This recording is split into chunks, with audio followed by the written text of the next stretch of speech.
This is the president of valle here in Cottonwood, Arizona. And Sue, you're very extremely happy. You got some ribbons and for your art, and they really look extremely nice pieces of art, watercolors. So how long was that in the happening to get your ribbons? How long did it take you?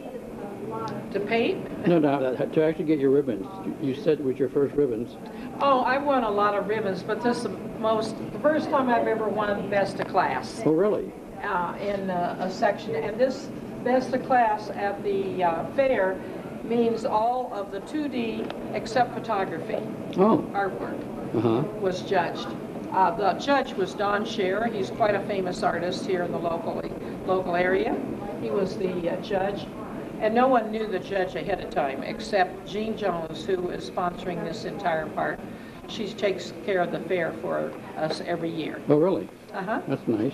And this painting up here was from a 1980s. I was over in Austria and saw this beautiful scene, and I took slides, made it into a photo, and then I painted it from the photo of an Austrian scene up in this Austrian Alps. And then this was when I was over in Italy about 9 or 10 years ago, and recently again too, the same place, Villa Bassia. It's up near Certaldo, Italy, in south of Florence, about 20 miles. And this old tractor, which also is a grader type thing, has a long haul on the back. Yeah, very interesting.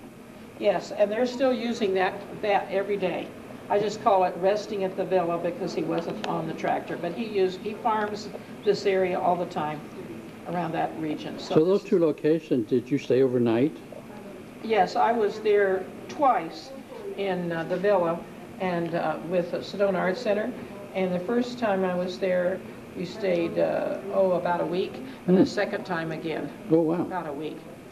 And this time I was just on a trip going around Europe. So Austria, must have not been wintertime or skiing time. No, it was in June. It was in June? This yeah, was it's a beautiful in June. picture, yeah. Right. And so the green got a few fields here, and I thought the church steeple was rather interesting. It is. A little different than what we see around here. Yeah, it's quite large. It must have been. Of course, yeah, it's large compared to the rest of the buildings. It must have been a lookout tower also. It could have been, I don't know. And then, of course, they had the Alps up behind there. I want to ask you, Sue, and I did a show for you a while back at your club at the other church, and it was we meet at Evangel Church on the second Thursdays from September through May. September through May. We meet at noon. So I know when I did that first show for you, had about 60 or 70 members. Have you had any more? Yes, we have almost 80 members now. Oh my gosh, it's really growing, huh? Yes, it is. And it's all different media. It's not just two-dimensional. We do ceramics, we do all kinds of wood, weaving, all kinds of media in different art media. It's been around since 1972. 72. I want to ask you, in your life, in your career, was it art? Did you do something else besides art? Well, I was a teacher. Oh, are you? First of all, I have a journalism degree in advertising art from the University of Missouri. And then my husband was in the Air Force, so we went different places. Oh, nice. And then we went to when he got out, I went up to Oregon, to Pleasant Hill, and I taught high school art, all different media, for 5 years. You really have a great love for art. I do. My father was a illustrator, art illustrator and advertising. He designed the TWA logo. Wow, that's interesting. The Carnation Mill, Folgers Coffee. Well, he was quite well known then. And a number of other, he did a lot of nursery with nursery advertising with Armstrong Roses. And what was his name? His name was Claire Sloniker. Claire Sloniker. Okay. So he was a well-known artist, or? Well, he did mostly illustrative art. In those days, the old days, we didn't do so much of the fine art as we did illustrating art, commercial art. I wonder if he did some of those war posters in the. Actually, one of our friends that worked for my dad. Those are valuable. Yeah, did the one war poster that has the flag, a long, narrow scene, has the flag with the capital behind it. Sid Cockell did that in the 40s, and it's quite popular for the war. And in fact, Michael J. Fox show used to display that in the room, and it was actually Sid Cockell's painting. So do you have one at your home? My son has it. Oh, does he? Well, that's nice. It's in the family. We gave it to him. Oh, how fantastic. Yes. I know. Some of those We old also posters. have some interesting things. We have some posters that Norman Rockwell did Oh, during the war. Did you? War posters, the 4 famous ones. Ah. And we just have prints of that. But I gave those also to another son. I'm sure you heard this week that artist, the Scream sold for $120 million. Yes, I did. I That's actually pretty got to see amazing. one of them, one of the Screams when I was over in, I think it's in Norway. Oh, really? Yeah, I saw one of the originals in the museum.